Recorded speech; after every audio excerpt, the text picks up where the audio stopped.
Hello everyone. आज हम फिर नाइन्थ का आगे स्टार्ट करते हैं। हमने मोशन के बारे में पढ़ा था, उसका बेसिक इंट्रोडक्शन पढ़ा।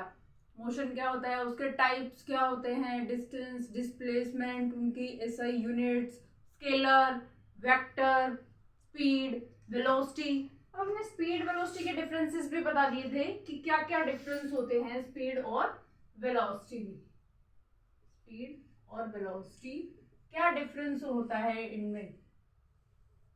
सबसे पहले स्पीड क्या होता है, distance travelled per unit time. Unit time में कोई भी ऑब्जेक्ट कितनी डिस्टेंस ट्रेवल करता है उसको हम कहते हैं उसकी स्पीड। और वेलोसिटी में क्या हो जाता है, displacement covered by any object per unit time. कि यूनिट टाइम में या जो भी टाइम गिवन है, गिवन टाइम में कोई ऑब्जेक्ट कितनी डिस्टेंस कवर, डिस्प्लेसमेंट कवर करता है उसको हम कहते हैं वेलोसिटी। एसआई यूनिट का था नेक्स्ट डिफरेंस। एसआई यूनिट में स्पीड में क्या था, मीटर पर सेकेंड। इसकी भी एसआई यूनिट क्या हो जाएगी, मीटर पर सेकेंड। अब स्पीड जो है वो एक स्केलर क्वांटिटी था और वेलोसिटी एक वेक्टर क्वांटिटी था। ठीक है। Speed can be zero at only at rest. Speed can be zero only at rest. जब कोई भी ऑब्जेक्ट रेस्ट पे होगा तभी स्पीड जीरो हो सकती है। But velocity can be zero. Okay, तो ये हमारे डिफरेंसेस थे। अब इसमें कि ये मीटर पर सेकेंड का मतलब क्या है, मीटर पर सेकेंड, इसको कहेंगे डिफाइन 1 मीटर पर सेकेंड। अगर हमें इसको डिफाइन करना है तो हम क्या करेंगे, 1 मीटर पर सेकेंड को डिफाइन करने का मतलब क्या है कि कोई भी ऑब्जेक्ट 1 सेकेंड में 1 मीटर, ये क्या है स्पीड, स्पीड ले लो, ये वेलोसिटी किसके इक्वल होता है, डिस्टेंस अपॉन टाइम। इसी की यूनिट लिखते हैं मीटर और सेकेंड। यही होती है हमारी स्पीड की एसआई यूनिट।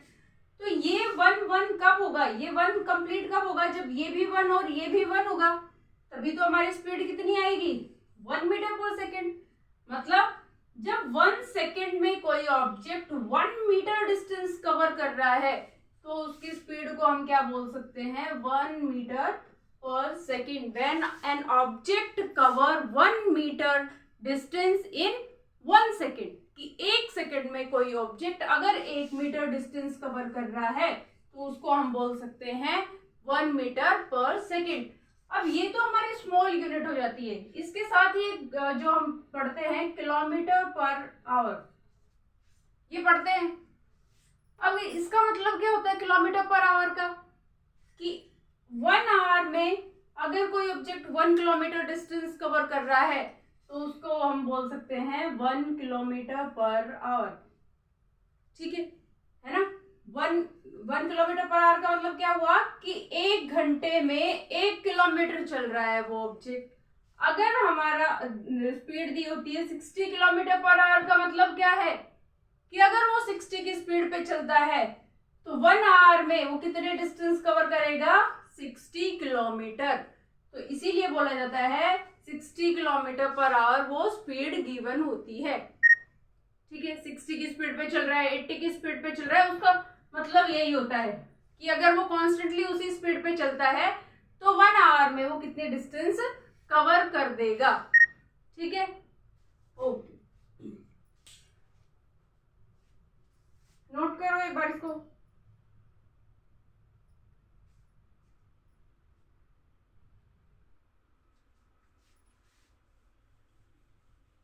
अब हम आगे पढ़ते हैं एक्सेलरेशन। एक्सेलरेशन क्या होता है, सुना है कभी एक्सेलरेशन? एक्सेलरेशन नहीं सुना होगा लेकिन एक्सेलरेटर तो सुना होगा, गाड़ियों में सुना है ना, एक्सेलरेटर एबीसी होता है, एक्सेलरेटर, ब्रेक, क्लच। तो ए वो जो एक्सेलरेटर होता है उसका काम क्या है, एक्सेलरेशन प्रोवाइड कराना, मतलब उसमें एक्सेलरेशन देना। व्हीकल में एक्सेलरेट, उसको व्हीकल को क्या करता है, वो एक्सेलरेट करता है, एक्सेलरेटर। तो एक्सेलरेशन मतलब क्या हुआ, उस एक्सेलरेट करने का मतलब क्या है, एक्सेलरेशन होता है चेंज इन वेलोसिटी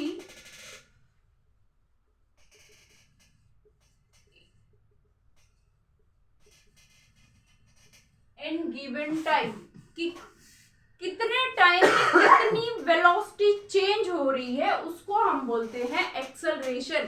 कहते हैं ना स्पीड, एक्सेलरेटर दबा के ही तो स्पीड चेंज करते हैं। अभी जैसे हमें उसको स्पीड देनी है, धीरे धीरे चल रही है गाड़ी, तो एक्सेलरेटर दबाते हैं, उसको दबा के क्या करते हैं, हम स्पीड ज्यादा कर देते हैं, इंक्रीज कर देंगे उसको, उससे पैर हटाएंगे तो स्पीड क्या हो जाएगी, डिक्रीज हो जाएगी। मतलब क्या किया, उससे हमने एक्सेलरेटर को उससे क्या किया, स्पीड को चेंज किया। तो एक्सेलरेटर का काम क्या होता है, चेंज ऑफ स्पीड। तो इसीलिए एक्सेलरेशन जो है वो हम क्या बोलते हैं, उसको change in velocity per unit time. मान लो स्टार्टिंग में जब टाइम हमारा 0 है, उस टाइम पे हमारी वेलोसिटी है u, और u हमारी इनिशियल वेलोसिटी, मतलब स्टार्टिंग में जो वेलोसिटी है वो कितनी है हमारी, मान लो u है, ठीक है। अब थोड़े टाइम बाद टाइम हमारा हो गया t, और उस टाइम पे हमारी जो वेलोसिटी है चेंज होके क्या हो गई, v। ये v हमारी मान लो फाइनल वेलोसिटी, ठीक है।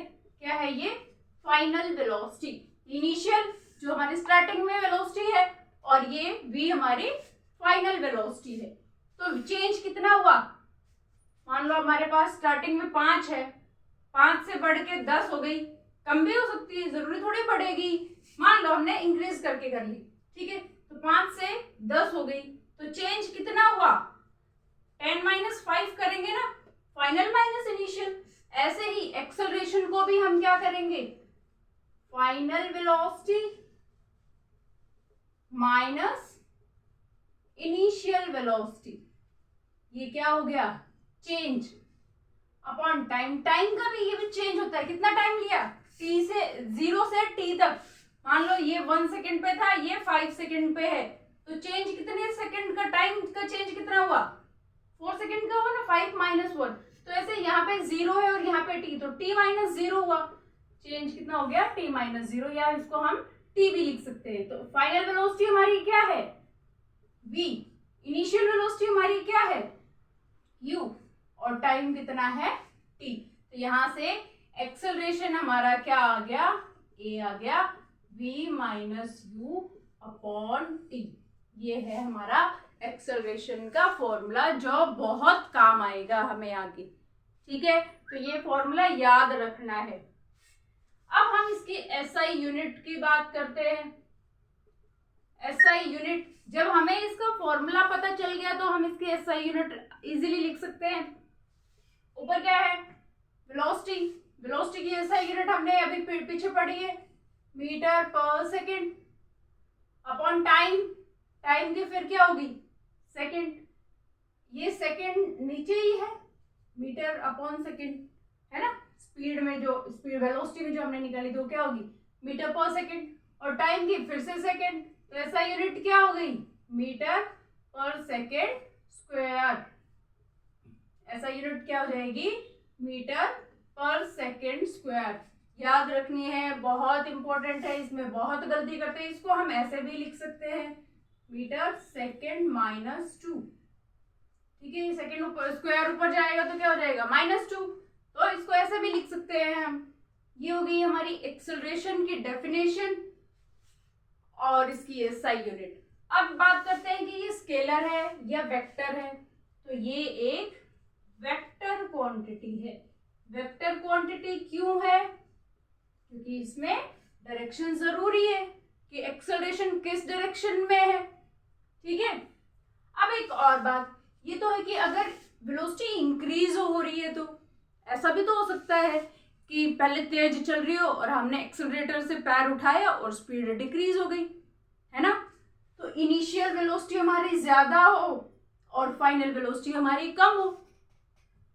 अगर यहाँ पे पहले मान लो 10 की स्पीड हो, बाद में 5 की स्पीड आ गई, तो यहाँ पे क्या आएगा, 5 - 10 आएगा ना। तो वेलोसिटी कितनी होगी -5। ये एक्सेलरेशन जो निकालेंगे टाइम का चेंज नहीं करके, मान लो 4 है या 5 है जो भी, तो ये नेगेटिव एक्सेलरेशन आएगा। तो इस नेगेटिव एक्सेलरेशन को हम बोलते हैं, जो नेगेटिव एक्सेलरेशन है उसको हम बोलते हैं रिटार्डेशन, ठीक है। और इसको हम डीसेलरेशन भी बोल सकते हैं। तो ये जगह मिलेगा डीसेलरेशन, एक्सेलरेशन और डीसेलरेशन, या फिर रिटार्डेशन। जो नेगेटिव एक्सेलरेशन होता है उसको हम बोल सकते हैं रिटार्डेशन एंड डीसेलरेशन। क्लियर है? ओके, नोट करो।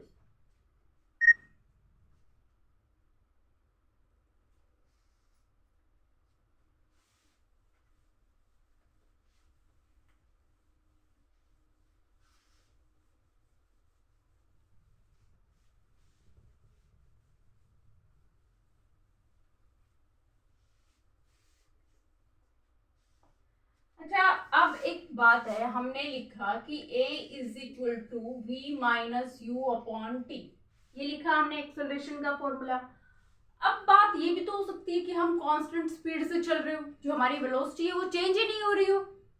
मान लो हमने कहा, मैंने पहले भी बताया था कि अगर हम 40 पे चल रहे हैं और 40 पे ही चलते जा रहे हैं, हमने तो चेंज ही नहीं की स्पीड, जो हमने स्पीड है वेलोसिटी है वो हमने चेंज ही नहीं की। अगर वो चेंज ही नहीं हुई तो इनिशियल भी हमारी 40 है, फाइनल भी हमारी 40 है, तो यहाँ पे वेलोसिटी का चेंज क्या हुआ 0, चाहे टाइम का चेंज कितना ही हो।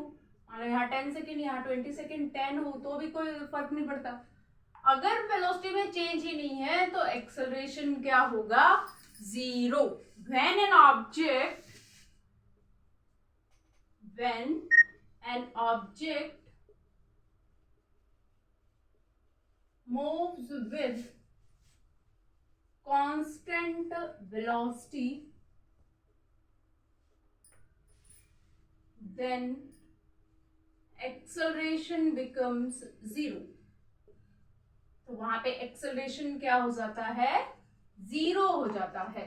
अगर कोई भी ऑब्जेक्ट है, कोई भी व्हीकल है, कोई भी मूविंग ऑब्जेक्ट अगर कांस्टेंट वेलोसिटी से मूव कर रहा है तो वहां पे एक्सेलरेशन क्या हो जाएगा 0, ठीक है।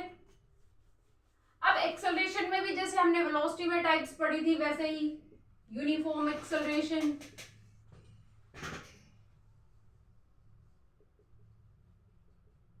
यूनिफॉर्म एक्सेलरेशन का मतलब क्या है, अगर कोई भी ऑब्जेक्ट मूव कर रहा है हमारा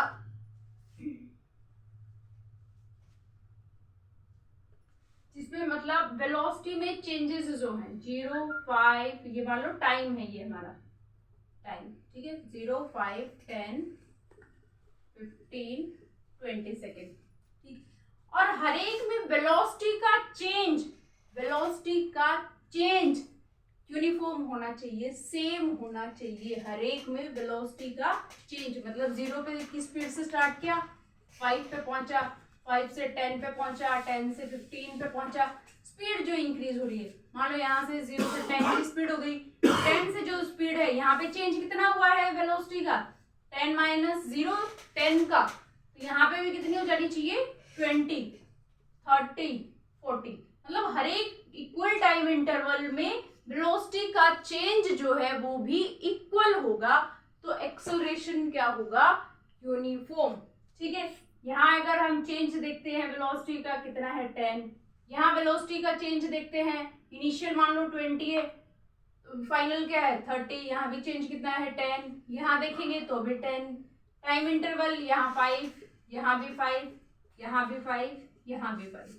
तो हर एक टाइम इक्वल टाइम इंटरवल में वेलोसिटी का चेंज अगर इक्वल है तो उसको हम बोलेंगे यूनिफॉर्म एक्सेलरेशन।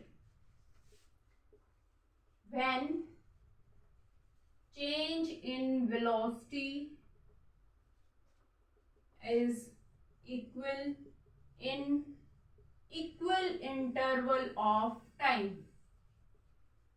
कि हर एक टाइम इक्वल टाइम इंटरवल में वेलोसिटी का चेंज अगर इक्वल है तो उसको हम बोल सकते हैं यूनिफॉर्म एक्सेलरेशन। क्लियर है? ऐसे ही हमारा क्या आ जाएगा non uniform. Second, non uniform acceleration. Non uniform acceleration में क्या आ जाएगा, जब ये चेंज हमारा क्या रहे, हर बार चेंज हो रहा हो, इक्वल ना हो। अगर हर टाइम इंटरवल में 0 से 5, 10, 15 और ये मान लो 20 हो गया, यहाँ 0 की स्पीड से चले, यहाँ 10 हो गया, यहाँ पे 15, यहाँ 30 पहुंच गया और यहाँ पे 40, तो यहाँ का चेंज किया कितना हुआ वेलोसिटी में 10। यहाँ चेंज देखते हैं तो कितना है, 10 से 15 पहुंच गया, कितना चेंज हो रहा है 5। यहाँ 15 से 30 पहुंच गया, कितना चेंज हुआ यहाँ पे 15।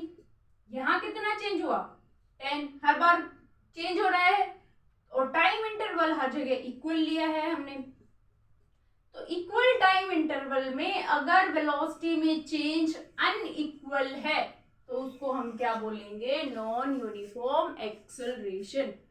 ठीक है, अगर ये क्या हो जाएगा, वेलोसिटी में चेंज अनइक्वल होगा,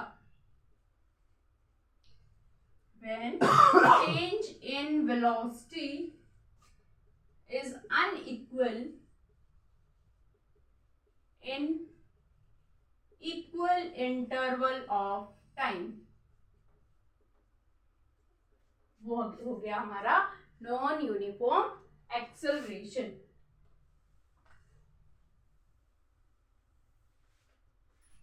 अब ये नोट करो, फिर हम ग्राफ करते हैं। सबसे इंपॉर्टेंट हमारे ग्राफ हैं। ग्राफ से हर जगह पे, हर एग्जाम में, हर कॉम्पिटिटिव एग्जाम में क्वेश्चन आता ही आता है। ठीक है, उस ग्राफ पे बेस्ड हम न्यूमेरिकल्स भी करेंगे, इस पे एक्सेलरेशन के फॉर्मूला पे भी हम क्वेश्चंस करेंगे, और हमारी एनसीईआरटी एक्सरसाइज में भी क्वेश्चंस दिए हुए हैं इसके, नोट करो इसको।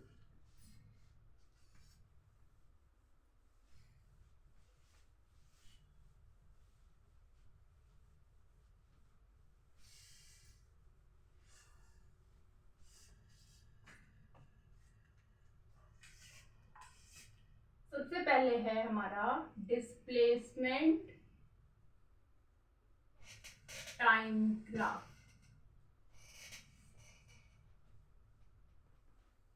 डिस्प्लेसमेंट टाइम ग्राफ में हमारा सबसे पहला ग्राफ जो है, डिस्प्लेसमेंट टाइम ग्राफ का मतलब क्या है, इधर ले लेंगे हम डिस्प्लेसमेंट, इधर, और इधर लिया हमने टाइम। ठीक है, डिस्प्लेसमेंट टाइम ग्राफ का मतलब है graph between displacement and time. Displacement और टाइम के बीच हम ग्राफ प्लॉट करेंगे। अब इसमें अगर हम ग्राफ ऐसे शो करते हैं, ये किसको रिप्रेजेंट करेगा, ये ग्राफ मतलब टाइम इंक्रीज होता जा रहा है इसके साथ। देखो, अगर इसी वैल्यू पे देखते हैं, ग्राफ मैथ्स में बनाते हैं ना, अगर इस वैल्यू पे देखते हैं तो भी डिस्प्लेसमेंट की वैल्यू यही है, इस वैल्यू के ऊपर देखते हैं टाइम की तो भी डिस्प्लेसमेंट की वैल्यू इतनी ही है। मतलब टाइम की वैल्यू तो इंक्रीज होती जा रही है, लेकिन डिस्प्लेसमेंट इंक्रीज ही नहीं हो रहा है ना। डिस्प्लेसमेंट जितना स्टार्टिंग में था उतना ही है, वो वैल्यू उतनी ही है, टाइम हमारा इंक्रीज होता जा रहा है। इसका मतलब क्या है कि ऑब्जेक्ट इज एट रेस्ट। पहले यही था, पोजीशन जो उसकी पहले थी, बाद में भी उसकी पोजीशन वही है। टाइम तो चेंज हो गया बहुत, कितना भी टाइम चेंज करो, लेकिन डिस्प्लेसमेंट की वैल्यू चेंज ही नहीं हो रही। इसका मतलब ऑब्जेक्ट क्या हो गया, रेस्ट के ऊपर। ठीक है, नेक्स्ट ग्राफ है डिस्प्लेसमेंट टाइम में ही, इधर हमारे डिस्प्लेसमेंट और इधर टाइम। अगर कोई लीनियर ग्राफ है, अगर स्ट्रेट लाइन होती है उसको हम बोलते हैं लीनियर ग्राफ।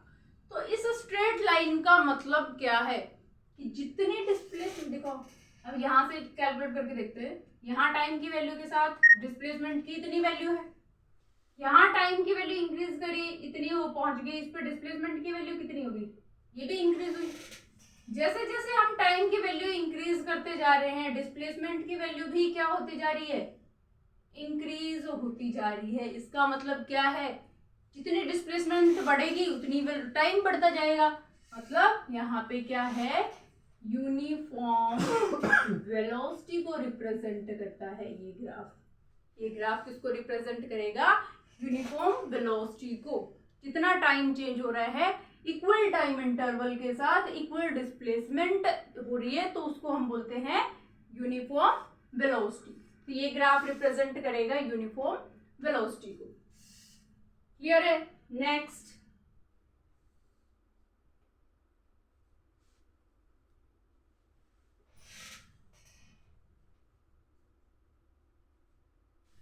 अब यूनिफॉर्म का क्या है तो नॉन यूनिफॉर्म का भी करेंगे। नॉन यूनिफॉर्म में हम क्या करेंगे, स्ट्रेट लाइन की जगह हम कोई भी चेंज कर दो, ये कर दो, इसकी जगह हम ये कर सकते हैं।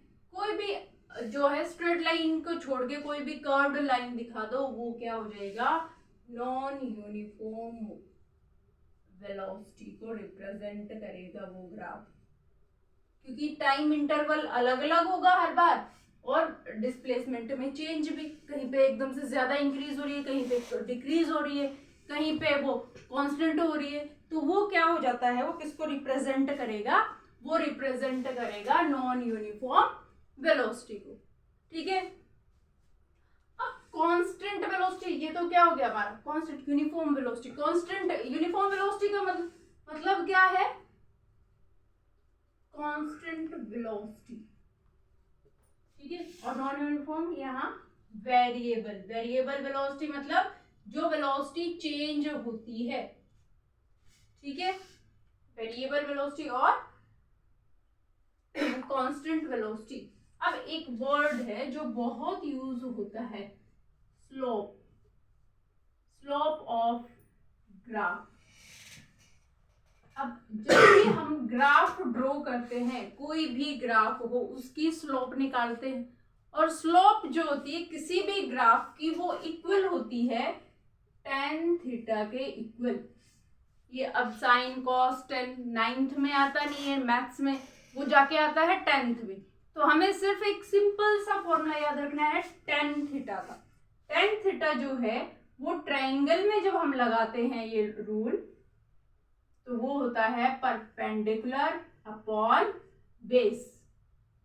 tan theta is equal to perpendicular upon base, और वो इक्वल होती है स्लोप के इक्वल। किसी भी ग्राफ की, चाहे वो डिस्टेंस टाइम ग्राफ हो, डिस्प्लेसमेंट टाइम ग्राफ हो, चाहे वेलोसिटी टाइम ग्राफ हो, हर एक ग्राफ की, अगर किसी भी ग्राफ की हमें स्लोप निकालनी है तो वो tan थीटा के ही इक्वल होगी, और वो परपेंडिकुलर अपॉन बेस के इक्वल होता है। अब अगर हम ये डिस्प्लेसमेंट टाइम ग्राफ यही ले लेते हैं, अगर हमें इस ग्राफ की किसी भी वैल्यू के ऊपर, मान लो यहाँ 0 था और यहाँ पे पहुंच गया t, ठीक है, और यहाँ पे डिस्प्लेसमेंट 0 थी, यहाँ डिस्प्लेसमेंट हो गई x, s a b c कुछ भी ले सकते हो। ठीक है, तो यहाँ पे t लिया है तो हमने इस टाइम के साथ, इसके साथ इधर x ले लिया। अब स्लोप की बात करते हैं, तो स्लोप क्या हुआ, tan थीटा के इक्वल। tan थीटा, अब यहाँ ये ग्राफ बना है, तो इस ग्राफ की स्लोप क्या होगी, ये वाला ट्रायंगल बन रहा है यहाँ पे, इस ट्रायंगल में ये तो परपेंडिकुलर होता है और ये एंगल होता है वो थीटा। तो ये हो गया परपेंडिकुलर, ये बेस, ये हाइपोटेनस, पाइथागोरस में पढ़ा है ये। तो अब हमें क्या चाहिए, ये यहां से अगर हम tan थीटा देखते हैं तो परपेंडिकुलर ये वाली साइड किसके इक्वल होगी, इस डिस्प्लेसमेंट के इक्वल होगी, डिस्प्लेसमेंट। और बेस, ये बेस किसके इक्वल है, टाइम। और डिस्प्लेसमेंट अपॉन टाइम जो है वो किसके इक्वल होता है, डिस्प्लेसमेंट अपॉन टाइम किसके इक्वल होता है, ये होता है वेलोसिटी के इक्वल। तो slope of displacement time graph, displacement time graph gives velocity. तो हमें क्या मिलता है, स्लोप से, डिस्प्लेसमेंट टाइम ग्राफ की स्लोप से हमें मिलती है वेलोसिटी। ये हमने स्लोप निकाली, स्लोप किसके इक्वल होती है, tan थीटा के इक्वल होती है। tan किसके इक्वल होता है, परपेंडिकुलर अपॉन बेस के इक्वल होता है। और हमने यहाँ पे परपेंडिकुलर की वैल्यू रखी, वो क्या है, डिस्प्लेसमेंट है, और बेस की वैल्यू रखी, बेस क्या है यहाँ पे, टाइम। तो डिस्प्लेसमेंट अपॉन टाइम हमें पता है वेलोसिटी के इक्वल होता है। तो ये जो स्लोप है वो स्लोप हमें क्या देती है, डिस्प्लेसमेंट टाइम ग्राफ की स्लोप हमें देती है वेलोसिटी। क्लियर है, ये डिस्प्लेसमेंट टाइम ग्राफ थे, इंपॉर्टेंट है, याद रखने हैं, प्रैक्टिस करोगे तो कुछ भी मुश्किल नहीं है, बहुत आसान है ये, जल्दी से करो एक बार।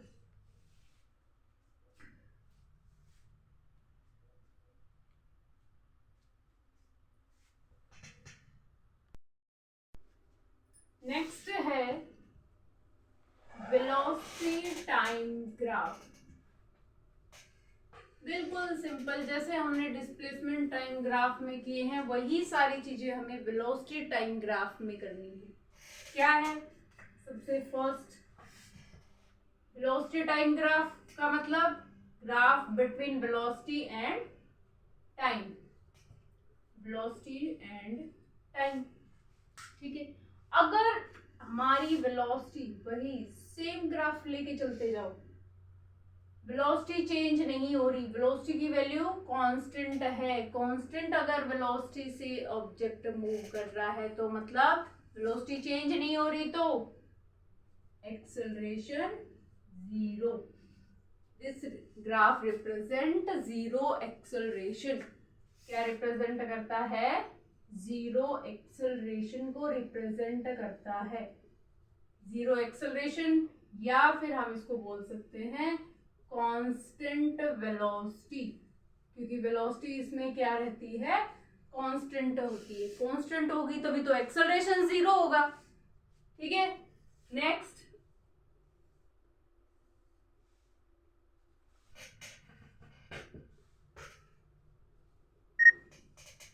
है वेलोसिटी और टाइम, लीनियर ग्राफ।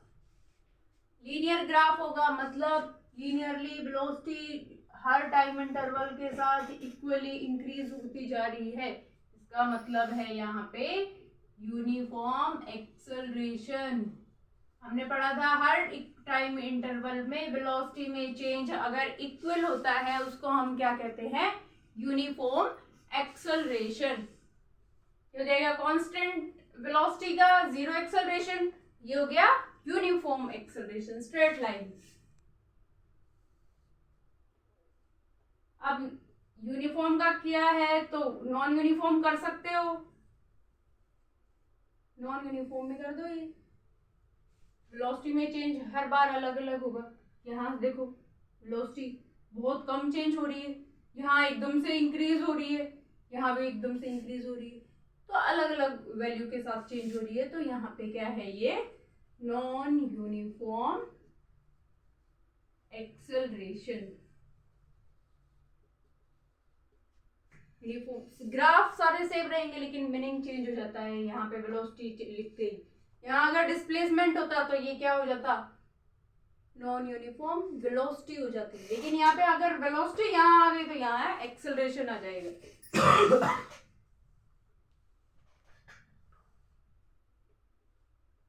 फिर नेक्स्ट, अब कौन सा बचा, अब एक और बचा, अब ये बचा, इसका मतलब क्या है, इसका मतलब देखो जब हमारा टाइम जीरो था तब वेलोसिटी की वैल्यू क्या थी, यू वी कुछ भी लगा लो, ज्यादा लगा लो, ज्यादा है यहाँ पे। फिर देखो टाइम इंक्रीज होता जा रहा है और वेलोसिटी की वैल्यू क्या होती जा रही है, डिक्रीज होती जा रही है। टाइम इंक्रीज हो रहा है, वेलोसिटी की वैल्यू डिक्रीज हो रही है, मतलब इनिशियली वेलोसिटी की वैल्यू मान लो ज्यादा है, फाइनली उसकी वैल्यू कम होती जा रही है। मैंने कहा था कि जब वेलोसिटी स्टार्टिंग में ज्यादा हो और बाद में कम होती जा रही है उसको हम क्या बोलेंगे, उसको हम बोलेंगे नेगेटिव एक्सेलरेशन या डीसेलरेशन या फिर रिटार्डेशन। तो ये ग्राफ अगर कहीं भी हो तो उसको हम क्या बोलेंगे, this graph shows negative acceleration या रिटार्डेशन। क्लियर है? अभी इसमें बच गई स्लोप हमारी। ये स्लोप बहुत इंपॉर्टेंट है क्योंकि आगे हम इक्वेशंस पढ़ेंगे और उस इक्वेशंस के लिए ये स्लोप तो बहुत ही ज्यादा जरूरी है। ठीक है, तो स्लोप सेम tan थीटा होता है परपेंडिकुलर अपॉन बेस। अब इस यूनिफॉर्म वाले में लेके चलेंगे। अगर हम इस टाइम इंटरवल पे 0 से t, कोई भी टाइम इंटरवल हो सकता है, ठीक है, यहाँ पे हो गया ये वेलोसिटी भी मान, ठीक है, जरूरी नहीं है यहाँ पे, कहीं पे भी कोई भी टाइम इंटरवल यहाँ मान सकते हो, यहाँ कहीं पे भी स्लोप निकालेंगे वो वही चीज देगा। ठीक है, तो परपेंडिकुलर देखेंगे तो इस ट्रायंगल में परपेंडिकुलर क्या हुआ, ये, और ये किसके इक्वल होगा, इधर, मतलब इधर क्या है वेलोसिटी, तो ये किसके इक्वल हुआ, वेलोसिटी। बेस क्या है, ये किसके इक्वल है, टाइम। तो स्लोप से हमें क्या मिला, वेलोसिटी अपॉन टाइम। अब जो वेलोसिटी है, वेलोसिटी अपॉन टाइम क्या होता है, एक्सेलरेशन। तो slope of velocity time graph gives acceleration.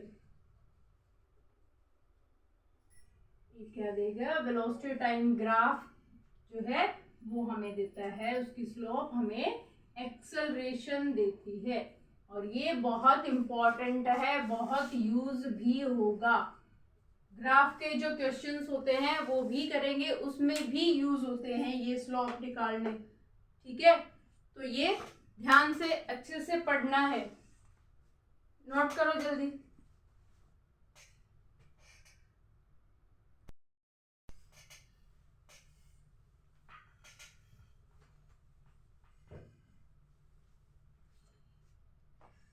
ये टॉपिक हमारा यहीं खत्म होता है, बाकी आगे बचेंगे हमारी equations of motion. Equations of motion, और इक्वेशंस जो है वो हमारे 3 इक्वेशन है। फर्स्ट है हमारी v is equal to u plus a t, second है s is equal to u t plus half a t square, और थर्ड है v square minus u square is equal to 2as। ये 3 equation हमें याद भी रखनी है, इनके ऊपर बेस्ड न्यूमेरिकल्स भी होंगे, और ये हम 2 मेथड से इनका प्रूफ भी करेंगे।